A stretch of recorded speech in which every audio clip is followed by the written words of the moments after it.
5살 딸을 키우는 30대 이 씨는 최근 들어서 신우 때문에 고민이 깊어졌습니다. 자수성가했지만 미혼이었던 신우는 첫 조카에게 남다른 애정을 보였는데요. 조리원비에 시터 비용은 물론 수시로 아이 옷이며 장난감을 선물하면서 지원을 아끼지 않았다고 합니다. 문제는 일주일에 2번씩 찾아와서 이유식은 어떻게 먹이는지, 책은 얼마나 읽어주는지, 주는 만큼 아이의 일에 참견하기 시작했다는 점인데요. 무엇보다도 자신의 재산을 딸에게 물려줄 테니 대신 4가지 조건을 들어달라는 신우.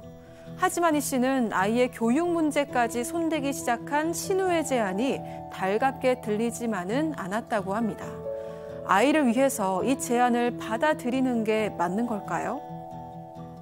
예. 자, 오늘 사연은 실제 사례를 저희가 당사자 특정 등을 이유로 약간 각색했다는 점 미리 말씀드립니다. 신우이가 내 재산을 물려주겠다. 내 자식에게. 저 같은 이게 무슨 고민거리인가 싶기도 한데. 네, 일단 이 씨는 고민이 된다고 합니다. 이 씨랑 남편은 30대 동갑내기 부부입니다. 그런데 이 남편한테 10살 넘게 차이가 나는 40대 중반의 누나가 한 명 있었습니다. 그런데 이 남편이 늦둥이로 태어났기 때문에 어릴 때부터 이 신우가 남편을 거의 키우다시피 했다고 하고요. 또 이 신우이가 사업체를 꾸리면서 돈을 굉장히 많이 벌었습니다. 그러다가 이 사업은 정리하고 자수성가한 케이스인데 이제는 상가 몇 군데를 매입해서 관리만 하면서 지내고 있는 그런 상황이라고 합니다. 이렇게 일이 바쁘다 보니까 결혼은 하지 않았고 앞으로도 결혼할 생각이 없습니다. 그 덕분이라고 해야 할지 이 씨가 결혼할 때 그 남편 쪽에서 도와준 건 거의 다 신우가 보태줬다고 생각하면 된다고 합니다. 결혼 뒤에는 시부모님이 돌아가셔서 사실상 이 신우이가 엄마 역할까지 계속해온 상황이었습니다. 아니 저런 누나, 저런 신우이가 있으면 얼마나 좋아요. 그렇죠. 어릴 때부터 장녀로서 동생을 그냥 엄마처럼 해왔던 것 같아요. 그래서 이제 이 씨 입장에서는 고맙다는 생각을 많이 했고, 뭐 그래서 하는데 되게 쿨하게 살갑기보다 쿨 뭐 괜찮아 이렇게 얘기를 했고, 우리 남편 잘해줘서 고맙다고 얘기하니까 뭐 나도 돈 많이 벌었다 괜찮다라고 얘기했다고 합니다. 그러다 보니까 이 씨는 이 신우이하고 상견례, 또 결혼식, 또 시부모 장례식 한 3번 정도 본 게 다라고 해요. 자, 그런데 이렇게 세상 쿨한 신우가 첫 조카를 딱 품고서부터 좀 달라지기 시작했다는 거 아닙니까? 네, 뭐 출산을 할 때까지는 신우가 뭐 등장을 안 했죠. 그냥 이제 멀리서 부모 대신에 이렇게만 생각했는데 이 씨가 딸을 출산을 하자 신우가 태도가 좀 변화합니다. 병원비와 조리원비를 말도 없이 결제를 해주는가 하면 일주일에 3번씩 오던 베이비시터 비용까지 전부 다 결제를 했다고 해요. 그러니까 결국은 이 씨는 그냥 받기가 어렵잖아요. 그래서 어떻게 했느냐. 스카프와 아이 사진을 함께 감사함을 표현을 했다고 합니다. 그런데 이제 남편이 누나가 결혼을 못해서 조카가 처음이라서 기대돼서 그런 거다. 우리가 더 잘하면 돼. 이렇게 얘기해서 그때까지는 큰 걱정을 안 했던 것 같아요. 근데 양 변호사님 이게 왜 고민일까요? 여기까지만 들으면 오히려 행복한 뭐 자랑하려는 거 아니야 싶죠. 근데 이게 가면 갈수록 정도가 좀 심해졌던 겁니다. 처음에는 그냥 사진 날마다 좀 보내줘 정도였다가 그리고 뭐 선물 싸갖고 올 때 장난감이랑 옷까지 다 가져오니까 좋긴 좋죠. 근데 그다음부터 어떤 얘기를 하냐면 내가 사준 옷 입혀가지고 요렇게 애 눕히고 애 앉히고 사진 찍어줘. 그 장난감 인형 있잖아. 데리고 나서 밖에서 인형이랑 같이 설정샷 찍어줘. 여기다가 물어보는 것도 얘가 하루에 몇 번씩 울어? 뭐 하루에 뭐 변은 뭐 잘 보고 있어? 이유식은 뭘로 먹이냐? 유기농 먹여야 된다? 아니 그 소고기는 한우 갈아서 넣어야 돼. 뭐 책도 좀 읽어. 애를 무슨 책을 벌써 읽어줘. 책 읽어주고 있냐? 그 심지어 방울토마토 같은 거 먹일 때는 그거 칼집 넣어서 살짝 데쳐서 먹어야지. 껍질을 먹이면 안 좋아. 이렇게까지 얘기를 한다는 거예요. 그러니까 이거는 아주 과해진 거죠 이제. 저는 개인적으로 조카가 10명이 넘어가지고 그냥 애들만 보면 아주 지긋지긋한데. 자, 그리고 뭐가 됐든 말이죠, 교수님. 네.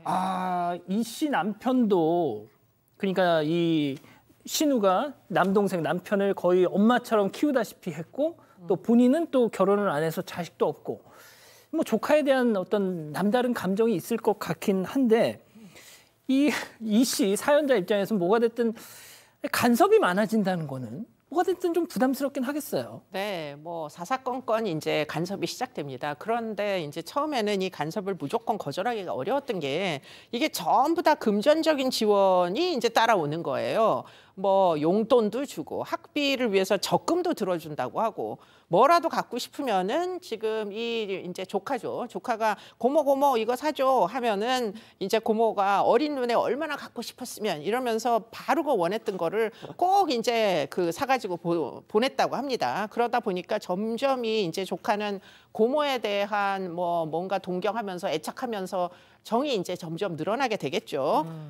그런데 이제 이 엄마는 뭐 왠지 뭐 올케가 약간 부담스러워 가지고 그렇게 해서 돈을 금전적인 이제 지원을 받을 때마다 사실 나름대로 이제 돌려주려고 하는 액션을 취해요.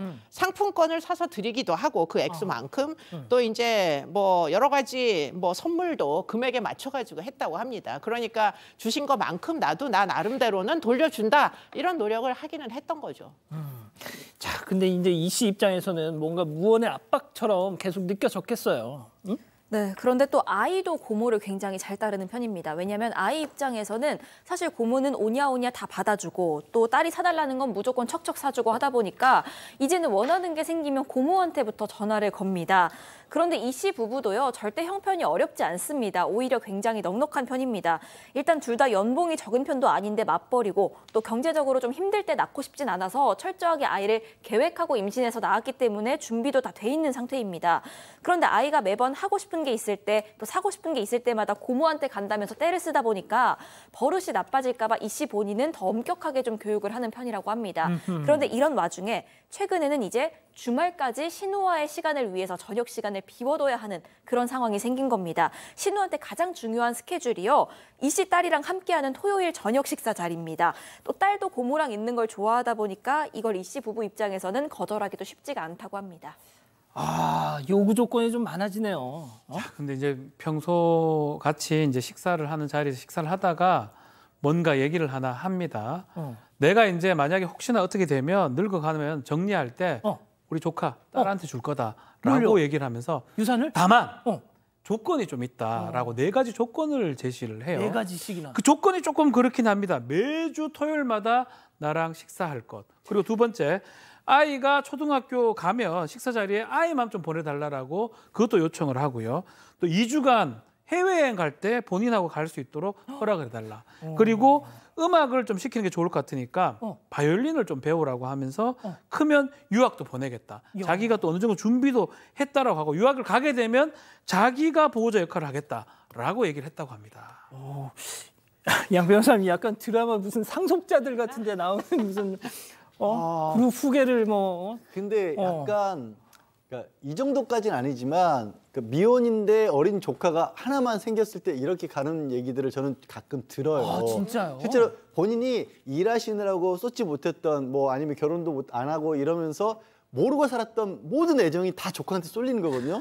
근데 이게 조카에게도 좋지 않고 나중에는 그 당사자에게도 좋지 않더라고요. 왜 조카에게 좋지 않냐면 사실 우리 시청자분들 아이 키워보신 분들은 다 아시겠지만 원하는 걸 다 들어준 게 꼭 좋은 건 아니에요. 아이에게 어떤 선을 주고 넘지 말아야 될 걸 제한을 주고 이건 안 되는 거야 못하는 것도 악역도 맞는 게 부모인데 그거를 빼버리는 겁니다. 이 고모가. 그러니까 아이는 아이대로 망가지는 거고요. 또 이 조카가 아무리 그래도 크잖아요.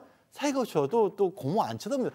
애들 부모도 나이 들면서 안 쳐다보는데 고모 안 쳐다보죠. 그럼 그때 그 고모애들의 상실감은요 어마어마해져요. 그래서 저거는 저 고모님께서 진짜 이거 그냥 하는 말이 아니라 제가 주변에서 종종 봤기 때문에 좀 다른 취미 내지는 다른 애정을 좀 쏟으실 걸 찾으시는 게, 그리고 아직 나이도 뭐 그렇게 많지 않으신데 또 사랑하는 분을 만나시는 것도 차라리 좋지 않을까 싶어요, 저는. 좋습니다. 자, 그러면 이쯤에서 별별 상담소 오늘의 궁금증 짚어보죠. 자, 아이한테 재산을 다 주겠다는 신우의 제안, 이거 받아들여야 되느냐. 하지만 뭐 저희가 말씀드렸다시피 조건이 있었잖아요. 자, 교수님 좀 말씀 좀 주시겠습니까?